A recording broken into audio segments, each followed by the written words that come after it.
This is Mr. Ashton going through the GCSE Mathematics Unit 2 Calculator Allowed Intermediate Tier paper from the summer of 2017. Okay then, so first page you've got a formula list as always, second page. Now, first question here, we're on a Calculator Allowed exam. 39% we should know means 39 out of 100. And then we times that by the amount of money. So we times that by 576. So into our calculator goes 39 out of 100 times by 576. Okay. Press SD and get 224.64. There's other ways to get the £224.64. Could have said 0.39 times by 576 as well. And that's because 39 out of 100 is 0.39. We're then asked to work out what is 3/7 of 100. Give your answer correct in this whole number. Now, that's more or less the same as the question above. You just put in 3/7 times by 100. That gives us a horrible answer, which we're expecting, so it says round your answer to this whole number. My top tip is to give the calculation you put into your calculator and write out the full answer, because this will get us one of these 2 marks for definite.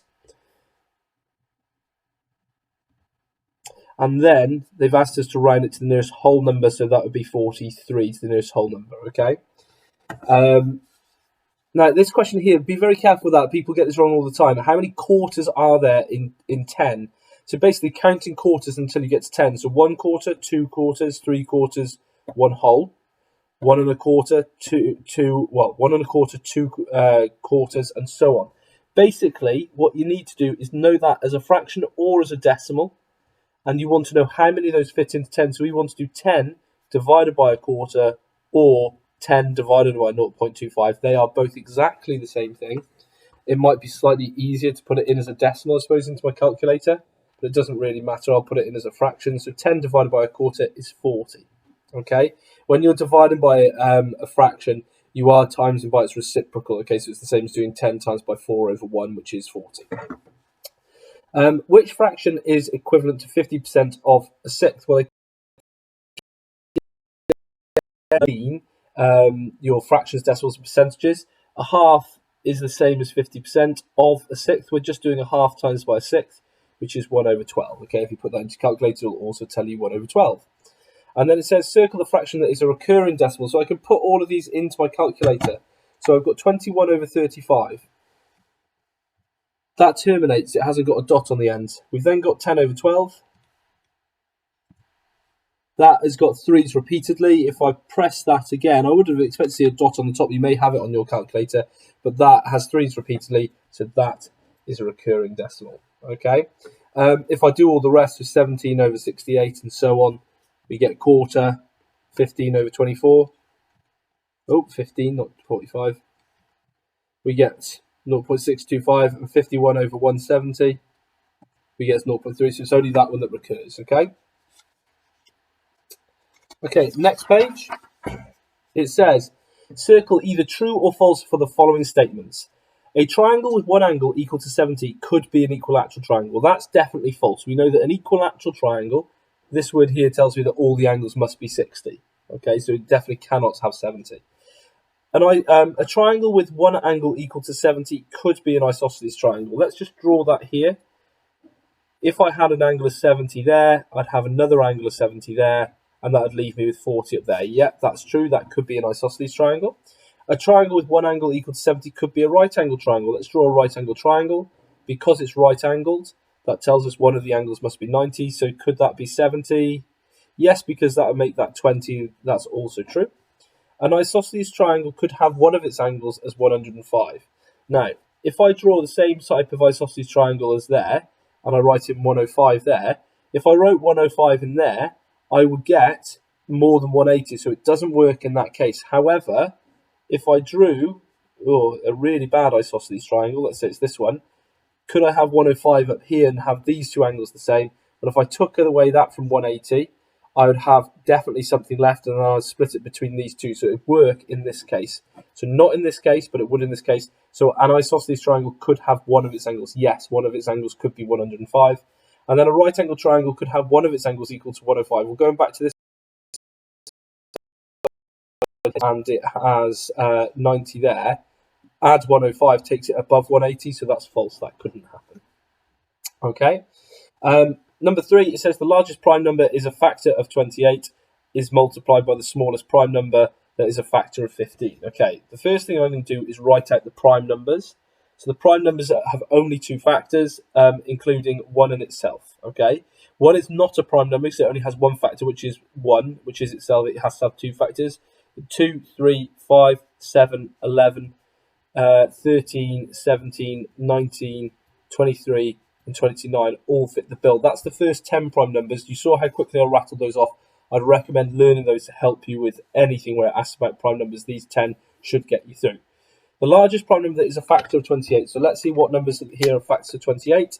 So if we work our way down the list, we know 29, no, 23, no, no, no, no, no. 7 is. That is the largest prime number that is a factor of 28.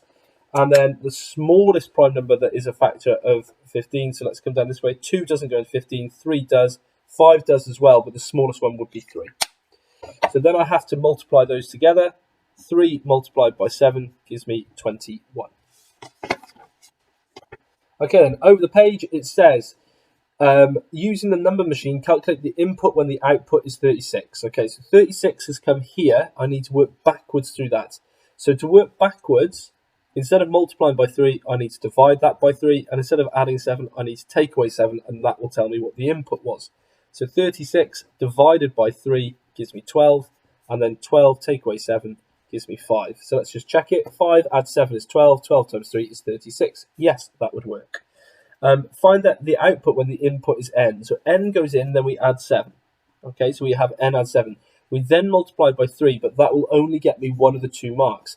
BidMaths would state that I have to do 7 times 3 first, so I left it like this. That would say it's n add 21, which isn't the same. Okay, so for instance, 5 add 21 isn't 36. Because this bit was done first, that fine to leave your answer with brackets like that. Okay, the next question says, write down 3 integers all less than 25 whose range is 8 and whose mean is 13. Now, if the mean is 13, all the numbers add together to give me, and then divide by 3 to give me 13. I'm going to use one of my numbers to be 13. Now here we've got my highest number and here we've got my lowest number. And ideally, I'd like all of these to be 13 because 13 add 13 add 13 divided by 13 will give me 13. However, I have a range of 8. So what I'm going to do is split that range in 2, which would be 4. I'm going to take 4 off 13 and I'm going to add 4 onto 13 to get 9 and 17. And that's equivalent really to having 3 13s because that is 4 less and that's 4 more. So they sort of cancel out. And if I add together 13 add 13 add 13, I get 39. If I add together 9 add 13 add 17, I also get 39. So 39 divided by 3 gives me 13. And then I have a range there because that's 4 higher and that's 4 lower. 17 take away 9 gives me 8. So my numbers are 9, 13, 17. Okay, they're 3 different integers, all less than 25, and they fit those criteria. There are other numbers as well. If you check the mark scheme, they'll tell you what they are. Okay, number 6. We're asked to write down the first 3 terms of the sequence whose nth term is given by 2n minus 5. Now, this is lovely. The first term, you just sub in 1, okay? So first term, we do 2 times 1, take away 5, find out what that answer is. The second term, we sub in 2. And then for the third term, we sub in 3. So it'll be 2 times 3, take away 5.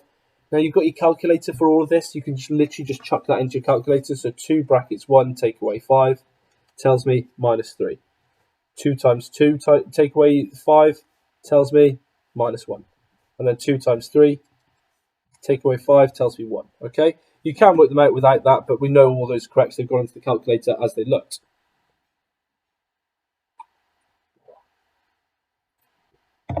Okay, so it then says, write down what these terms are. So what was it? Minus 3, minus 1, and 1. It then says, work out the nth term for the following sequence. So you go and look at what the difference is to get from 4 to 11, to 11 to 15, to 15 to 19. They're all the same. Okay, I'd assume this would be plus 4 as well because they're all plus 4. If they're going up in 4s, that would be 4n.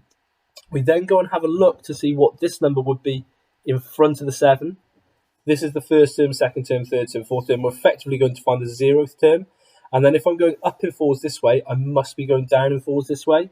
So 7 take away 4 would give me 3. What sort of 3? A positive 3. That comes on the end there. It's 4n plus 3. Okay, question 7 says a dice is rolled is thrown 50 times. The number is shown on the dice is recorded after each throw. The table below shows the results recorded. So we've got the numbers 1, 2, 3, 4, 5, 6 on a dice. The frequency tells you that 1 was rolled 9 times, 2 was rolled 7 times, 3 was rolled 8, 4 was rolled 7, 5 was rolled 6 times, 6 was rolled 13 times. We're then told the relative frequency. Now, relative frequency just means probability in practice, like actually not saying, oh, what are the chances of me flipping a coin 10 times? How many times do I get heads? How many times do I get tails? Which would be 5 and 5, or what we'd assume would be 5 and 5.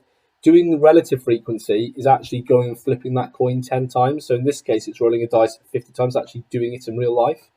1 second.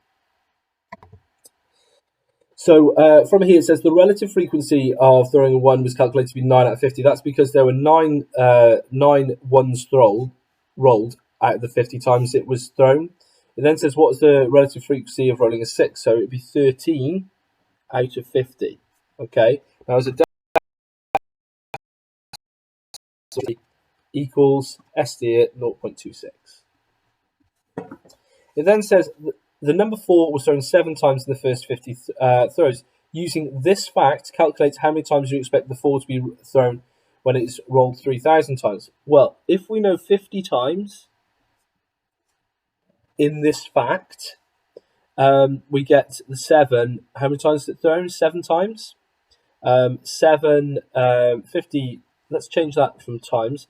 50 throws equals 7 times. Okay. I want to know how many I would get in 3,000 times. 3,000 throws. Now, basically, I've got to work out how many 5s go into 3,000. So to do that, I'll do 3,000 divided by 50. That tells me I've times this side by 60, so I times this side by 60 to get 420 times. Okay, that's how many times I'd expect it from that. Part C, it says how many times would you expect a 4 to be thrown when a fair dice is thrown? Now, a fair dice, you do your probability, which would be 1 out of 6 for it to be a fair dice, is times by the number of times I'm throwing it, so 3,000. So 1 out of 6 times by 3,000 gives me 500. I'd expect it to be thrown 500 times. Okay, question 8. Okay, the key word here is the fact that this is a regular pentagon. The fact that it's regular tells you that all of the sides around here are the same. That means the distance from here to here, these must all be the same as well, because they go into the center of the pentagon. Now, I know that angles at the center, or angles at the point of something that can go around and make a circle, must equal 360 degrees. So if I know that, then if I do 360 degrees divided by 5, I will find that each angle is worth 72 degrees in the center. So each of these is 72. Okay, so there's something to get me started straight away. All of those are 72 degrees. Now, effectively here, where we've got the angle x, I have got an isosceles triangle.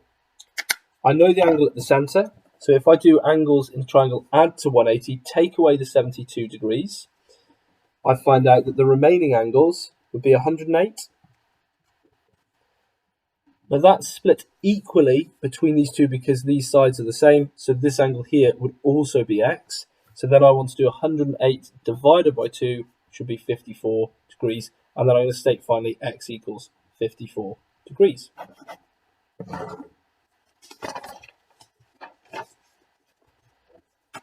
Okay, question 9, you'll have to make sure you read it and make sure you get your head around what it's asking. It says, look at the diagram below. The expression in each circle is found by adding the expressions in the rectangles on either side. Complete the diagram by writing the expressions in the blank circles. You must simplify your expressions. So if we look at the first one, we've got 3x and x has made 4x. We've added the x's together. And then here we've got plus y. and we've got plus 4y to get plus 5y. That's where those numbers have come from. So in order to make 8x, 3x, and what makes 8x? Well, that must be 5x. And then in order to make 3y, what would I add to y? I would add 2y. Okay. Now from here, I've got 5x add 4x, which would be 9x. And then 2y take away y would be plus y. And then finally here, x and 4x would make 5x. And then 4y take away y would be plus 3y. Over the page, question 10. Now it says we'll be assessed on the quality of your organisation, communication, and accuracy in your writing. So make sure you include any units and just give a little brief description by literally just pointing at any lines you've done and give a description. Okay, there's no need to go absolutely overboard here. There's 4 marks for the maths, 2 for that. You'll get 1 of those for just putting your units consistently. Okay. Now we're told that ABCF is a rectangle. Yes, we can see that. CDEF is a trapezium. Now remember, on your formula page you are told the area of trapezium formula, which is a half brackets A plus B H. That's given at the front. And then BD, so all the way from there to there, is a straight line. We're then told AB is 7. Yes, they've told us that. That's 9. They've told us that. And DE is 3. They've told us all of that stuff there. We're told the perimeter of ABCF, so go from A to B to C to F, that is 24, okay? So what I'm going to write down here is this side here of this rectangle. I don't know what this side is. I'm just going to call it X for now, okay? Now using explicitly this fact here as the perimeter, that would be the distance around this rectangle. So the distance around this rectangle, so I'm going to say perimeter. Now, because I'm assessed on the quality of my organisation, my communication, I'm going to make sure I'm explaining as I'm going along. Perimeter of A, B, C, F equals 24. The next thing I'm going to do is actually write down what one journey around that would be. So it would be 7 add X, add 7, add X. So 7 add X, add 7, add X is equal to 24. 7 add 7 is 14. X add X is 2X. That would equal 24. I'm then going to take 14 off both sides to get 2x is equal to 10. I'm then going to divide both sides by 2 to get x is equal to 5. You don't need to do it quite so formally as that if you don't want to. There are other ways of doing it, but I've got them worked out what the width of the rectangle is. Okay, so just make sure, this is all I mean now by pointing something, to the width of the rectangle is 5 centimeters. Okay, so I now know this is equal to 5 centimeters. Then that means I also now know what this is. Okay, if this whole thing is 9 and this bit here is 5, then this bit here must be equal to 4 centimeters. 4 centimeters. Okay, so I'm going to say so. Now I don't want just answers to pop up out of nowhere. DC is equal to 9 take away 5. DC is equal to 4 centimeters. Okay. It then says calculate the area of the trapezium CDEF. So using that formula there, I need to do the parallel sides. So if that's 7, this is 7 as well, because it's the rectangle. We've already used that fact in the perimeter. I know what the parallel sides are. That's my A and B. And then my H is the 4 centimeters. Okay, so literally that go in there. And then those two go in there. Okay, so hopefully if they give me some space on the other side, no, I need to fill this in just by here then. So area is equal to a half, and then AB, so the parallel which would be 4, and that can just go into your calculator like that. But in all honesty, that's quite easy. I'm surprised they haven't given us hardened numbers, given that it's a calculator paper. So times by 4 gives us 20 centimeters squared. Okay.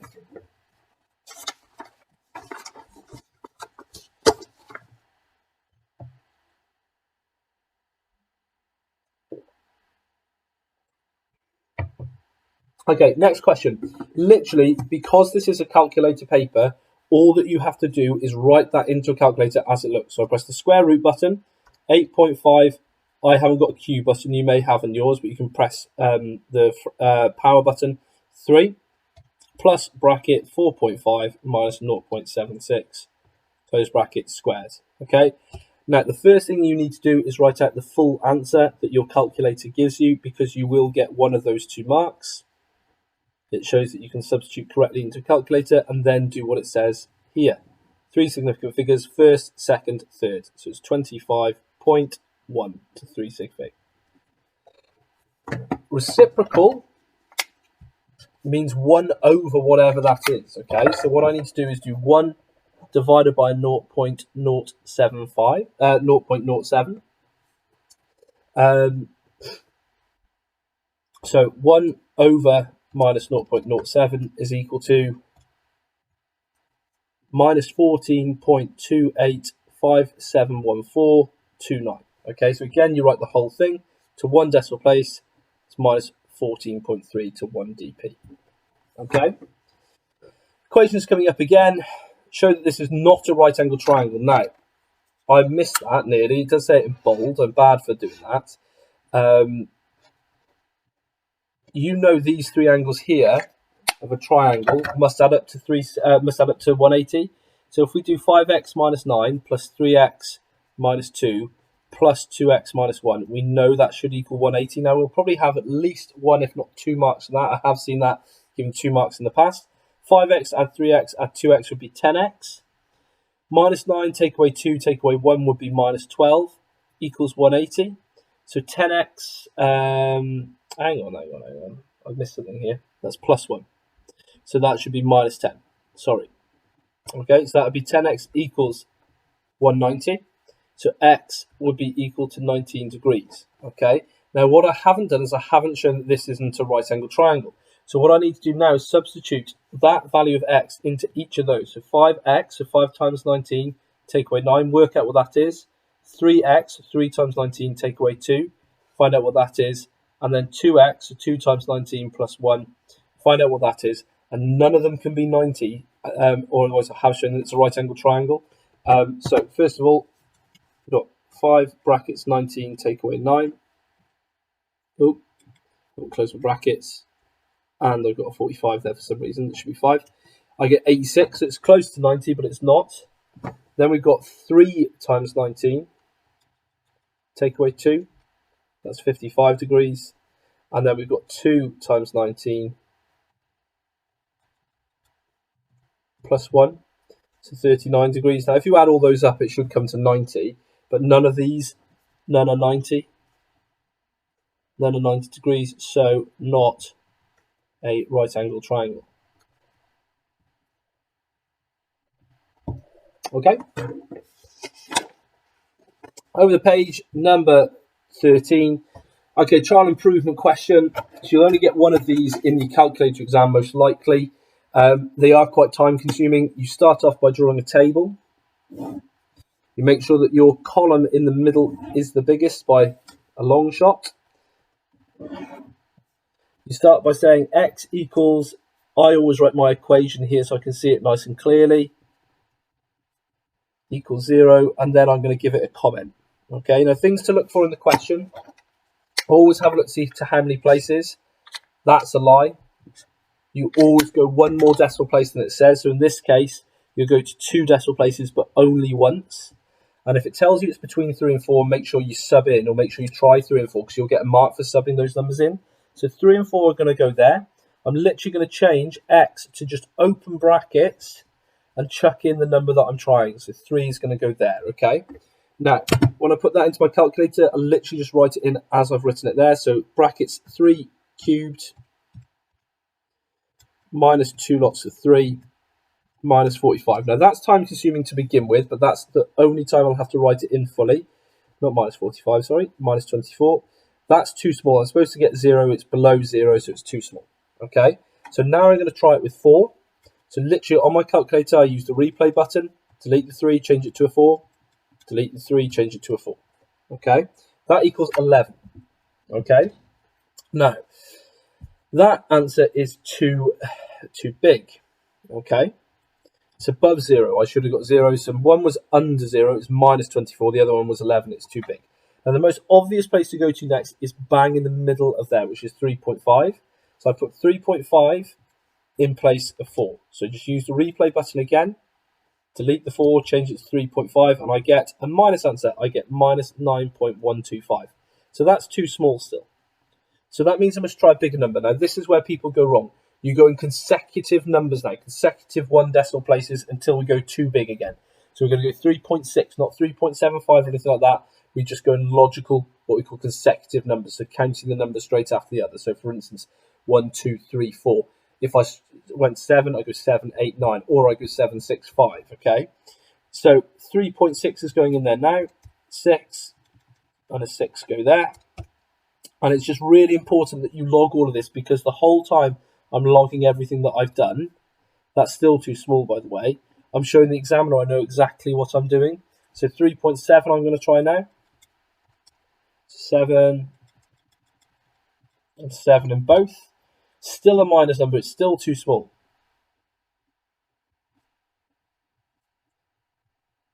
It's annoying that I have to write everything out. However, as I said, it shows the examiner I know exactly what I'm doing. So 3.8 and 3.8 go there. Okay, so that's 2.272, and that's too big. Okay, now that's got me my second mark. So my first mark here, second mark here, providing these are consecutive 7 and 8. Okay, they are. Now, basically, I wanted it to 1 decimal place, so it's either this answer or this answer. So I know that it's either 3.7 or it's 3.8. 3.7, the answer was too small, TS for too small. Try a bigger number. I did. I tried 3.8. It was too big. Try a smaller number. I already have. Okay. So what I want to know is it closer to 3.7 or is it closer to 3.8? So what I'm going to do is chop this line in half. Okay. I want to go exactly halfway between 3.7 and 3.8, which would be 3.75. Okay. Now this is where I'm going to go 2 decimal places once. That's the only time I'm going to go to 2 decimal places once. That's going to be 3.75. 3.75 goes into my calculator. Now, annoyingly, I can see that I've lost that because I've accidentally pressed 0. But if I press AC, it should be able to get back what I had before. It's if you press on, it deletes your memory, okay? So try and get out of the habit of pressing on. AC is fine. You can just bring up what you've had before. So delete the 8, change it to 7.5 in both scenarios. And I get 0.234 blah blah blah, which is positive, which means it's too big. Now I get a mark for doing that. If it's too big, I need to try a smaller number, i.e. it's closer to 3.7. If in doubt, which one's the odd one out? Too big, too small. This one's the odd one out. That's my answer.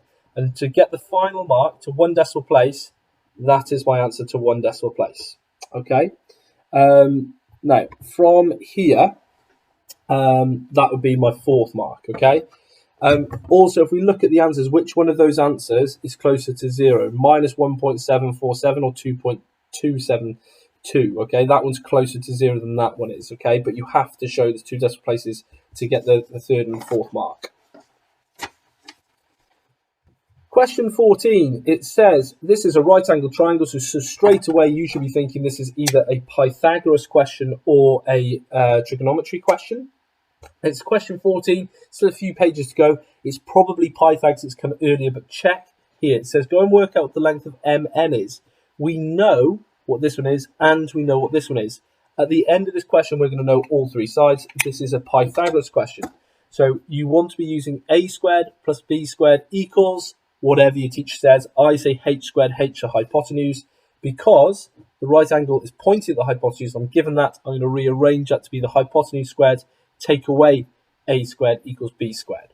Okay, so it's going to be 16.9 squared. Take away 6.5 squared. That's going to tell me what b squared is, which is this mn. Okay, I could have a and b the other way around. That goes into my calculator as it looks. So 16.9 squared. Take away 6.5 squared.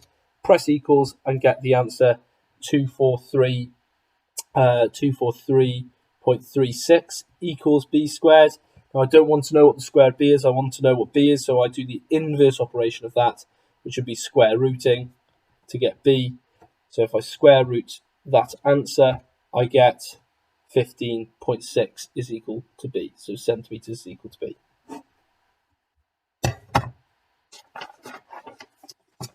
Okay, next question says, construct an accurate drawing of the triangle ABC, where AB is 7 centimetres, ABC is 90 degrees, and BAC is 60 degrees. Use only a ruler and a pair of compasses. Now, a pair of compasses is literally just that, okay? That's a pair of compasses. And we're not allowed to use protractors, so this, unfortunately, cannot be used, okay? Now, the first thing to say here is that we need to know how to construct an angle of 90 degrees and 60. Now, they're your sort of bog standard ones. They're the ones you should have been shown as your bread and butter. From 90, you can make 45. From 60, you can make 30. Okay, you can also make 120. The fact that it's 90 and 60, we don't have to do any of the harder stuff here, so it's actually quite a nice question. We've just got to know where to go. This one here says A to B to C is 90. So A to B is the middle letter being 90. Now, to do that, what I'm going to do is extend this line here. Okay, I'm going to make a blob where B is there, and I'm going to extend this line here. Okay, now from here, I'm going to get my compass. I'm going to open it a bit. Okay, let's make sure that you can see what I'm doing. So let me just make sure I've moved this slightly. Okay, so what I do is I open the compass and I make a mark here, and moving it over here, I make a mark here.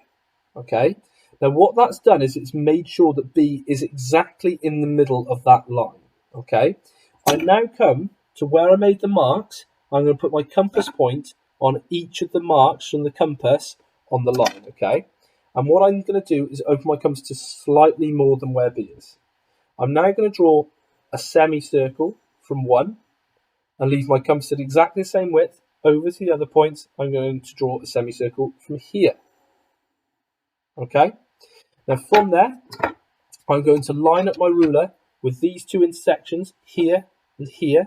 B should be in the middle. I'm going to stop at B because I don't want to come down here, and I want to draw all the way up, basically, until I hit the question. Okay, that's pretty far now. Okay, I haven't gone right to the question, but that should be fine. Okay, so that's the 90 degrees dealt with. Now I've got to do 60 degrees. Now 60 degrees is the angles we've already discussed today in an equilateral triangle. So effectively what we're going to do now is take my compass, and at A, because the middle letter is A, I'm going to make an equilateral triangle. Now to do that, you open your compass to however long you like. I usually do it about 4 or 5 centimeters. I'm just going to do it by eye. And I'm going to draw an arc that crosses the line here. Oh, you've probably done that with yours as well. Hate drawing with a compass when I can't move the paper. I usually move the paper around. Let me try again. There, that's better. Okay. Now, I haven't got a rubber, but you can see there that my compass actually made 2 marks. It was that one there. It changed ever so slightly. So I'm going to go to that point there. Make sure that that's the same width there. It should hit A. It does. And you come and draw from here until you hit that cross there. Okay. Now, where those two cross there, that line, let's not use inches, let's use centimetres, it's more easy to measure it. 4.5 centimetres, that should also be 4.5 centimetres, and that should also be 4.5 centimetres. They all are. So all of those are equal. So I've made an equilateral triangle. I line up the A and the intersection there, and I'm going to draw until I hit that other line. Okay, now you can see I've crossed over, which is absolutely fine. You can do that if you like. And then we know this angle is 60 degrees, and we know this is 90 degrees. We must leave, oh, it even says, look, you must show your construction arcs. It's the last line there, okay? So I've got to show those. Okay then, so over the page, question 15. So a little bit further on, we're seeing a right angle triangle again. So if we're seeing a right angle triangle, we're thinking it's either Pythagoras or trigonometry. It's a little bit further into the paper, so the chances are it's trigonometry. It is, because it's a right angle triangle. I can see I'm given an angle there, okay? So this angle here, the first thing I'm going to do is label up my triangle. So opposite the angle that I'm given is the opposite. Next, the angle is the adjacent. And then the right angle points to the hypotenuse. I'm given the adjacent, so I'm going to underline it. They've also asked me to go and work out QR. There's R, there's Q, this is QR. They want me to go and find what the opposite side is. Okay, so I'm going to underline that as well. I now write out SOHCAHTOA. I want to cross out anything that has got an O or an A in SOHCAHTOA because that's the side I'm given, that's the side I want. Okay, so O and A are going from there. The one that is double crossed out is the one I'm going to use. TOA is written to design to help me remember what the formula is, which is tan angle, so tan 24 will be equal to the opposite side divided by the adjacent side, so divided by 18. So to find out what the opposite is, I want to get rid of this divide by 18 by timesing both sides by 18. So what I'm going to get is 18 multiplied by tan 24 will tell me what the opposite side is. Okay, so into my calculator goes 18 tan, it knows that it's timesing in between, 24 to get 8.01 to 8.0 to 1 decimal place. Okay, and that would be centimeters.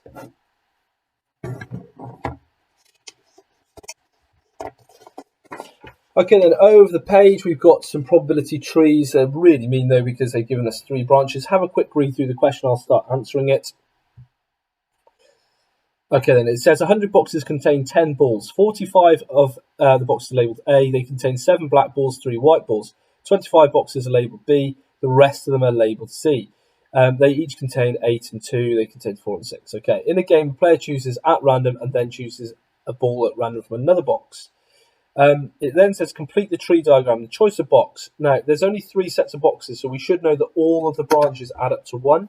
So this number and this number and this number have got to make 1. So if I add together 0.45 and 0.25, that tells me we've got 0.7 so far. So 1 take away 0.7 tells me that is 0.3. Okay, now that's it. So if I haven't got anything else to fill in, so we've got the first mark. Then says, what is the probability that a player will select a black ball? Okay, so they could have gone through box A and then got a black ball. They could have gone through box B and then got a black ball, or they could have gone to box C and then got a black ball. There's 3 different ways of working it out. So what I need to do is work out each of those, and then because there's more than one option, you add those answers together. So if I went with the top branch, 0.45, multiply between branches 0.7. So 0.45 times 0.7 gives me 0.315. Again, multiply between branches, 0.25 times by 0.4 is 0.1. Okay. And then again, multiplying between branches, 0.3 times 0.8 is 0.24. There are my 3 different options, and now I must add those together. So 0.315 plus 0.1 plus 0.24 goes into my calculator.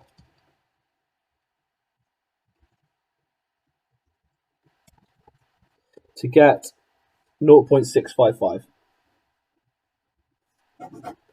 Okay. Over the page, it says, if a large number of people played the game, approximately what fraction would you expect them to choose a white ball? Well, we've just worked out the probability of them getting a black ball. So the probability of white, will be 1 take away the probability of getting black. So that's going to be 1 take away 0.655. So 1 take away that answer is 0.345. And I mean to only give you 1 mark for that because you had to work out that bit there. We're looking for which of those fractions is closest to 0.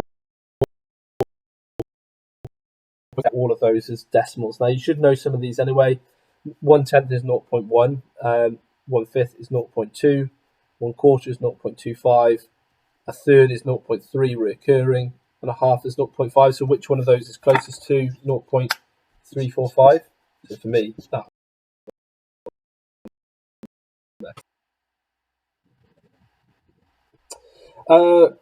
Question 18 then says, factorize x cubed minus 5x. So you're looking for a common factor. You're looking for a number or letter that goes into both.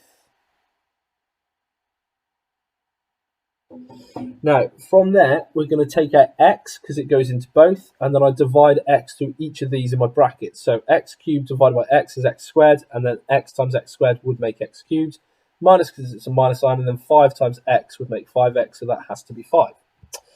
Here we're asked to simplify, so we're going to multiply. Some people use the acronym FOIL to multiply these out. I just tend to draw these arrows, they tend to do the job for me. Everything on the outside has to multiply everything on the inside. So 2x times x gives me 2x squared. 2x times by 4 would be plus 8x. Minus 3 times x would be minus 3x. And then minus 3 times plus 4 would be minus 12. You'll never be able to simplify the first or the last term, but the middle two terms you can. Plus 8 take away 3 would be plus 5x. We're then asked to factorise this thing here. Now, to factorise it, you're looking for two numbers that times together to give me 28. Sorry, to give me minus 28. And the two numbers add together to be minus 3. Okay? Now, if you've got two numbers that times together to give me a minus, the only way we can get that is by having one of each sign. Two minuses times together to give me a plus. Two pluses times together to give me a plus. But a plus and a minus will always times together to give me a minus. So I'm now thinking of numbers that times together to give me 28. So I've got 28 and 1. 28 take away 1 gives me 27, which is not plus 3, so it's not that combination. So plus minus again, another pair of numbers would be 7 and 4. 7 take away 4 gives me 3. Now, I need minus 3, not 3, so it's not there, but it's pretty much there. Switch the order of those two. Plus 4 minus 7 will give me minus 3. That's my combination. So what I do now is put those into double brackets like above, and I put x at the front of one. X times x will give me x squared. Plus 4 goes in one bracket, minus 7 goes in the other. It doesn't matter which way round. You could have it as x minus 7 or x plus 4. Both of those will get the marks. Okay, over the page we're asked to circle the equation of the straight line that is parallel to this. Now, in order to work out an equation that is parallel, you need to know what y equals mx plus c is. Now, in terms of this one here, we actually know what 3y is equal to 2x plus c. I prefer it if it's just y equals. So to do that, I need to do 2x divided by 3 and the plus 6 divided by 3. Now here, all of these have got like a number in front of the y. So if I divide both of those by 3, so 2 over 3x plus 7 over 3, it's that one straight away. Well, they've made that easy for me because that and that have the same number in front of x. They're the same. Okay, so it's literally the first one there. If you look at any of the others, you get 3 over 2. 3 divided by 2 is not 2/3. You get minus 2 over 3. That's not 2/3, and so on and so on and so on. Okay, so it's the first one. Then it says circle the equation of the straight line that is perpendicular to this one here. Now, you go and look at the gradient there, which is 5, and you say 5 times by itself, but flipped over, so it's effectively 5 over 1, but this one would have to have a minus sign. One of them always has to have a minus sign, would be the gradient that we're looking for, okay? So we're looking for the equation that has got minus 1 over 5 in it. Now, this one is x over 5, so it's nearly a contender, but it hasn't got a minus, so it's not that one. This one is a 5x, so it's not that one. 5x, not that one. Minus 5x, not that one. Minus x over 5, so minus 1/5 is this one here. Okay, now this one here is circle theorem question. We've been quite lucky they've not asked me to give any reasons to this. You can see here I know the angle at the I know the angle at the circumference. If I know the angle at the circumference, I do know the angle at the centre, this one here, okay? This one is always twice as much as this one, so 37 times by 2 would be 74 degrees. If I now know this is 74 degrees, to work out the reflex angle of AOB, which would be this one here, I want to do 360, take away 74. So that's 286. So I'm going to say reflex is equal to 286 degrees, okay? But usually they ask me for reasons. They've not asked me, so I'm not going to bother writing them in, but it's just the angle at the centre is twice the angle at the circumference. And then on to the very last question, so 5 marks. We've got a right angle triangle, so it's probably trig or Pythagoras, or it could be both. The fact that it's the last question would probably suggest to me it probably is both, but let's have a read of the question and see what's going on. It says the area of the triangle ABD is shown in the diagram is 35. Now, to work out an area of a triangle, so before we even read anything else, I can tell you that it must be base times height. We're looking for the height where the right angle is standing up straight. So before I go on too far, I'm going to say area triangle is equal to base times height divided by 2. I know what the area of the triangle is. It's 35. The base is in effect 5. The height, I don't know, so I'm going to call it h. Divide that by 2.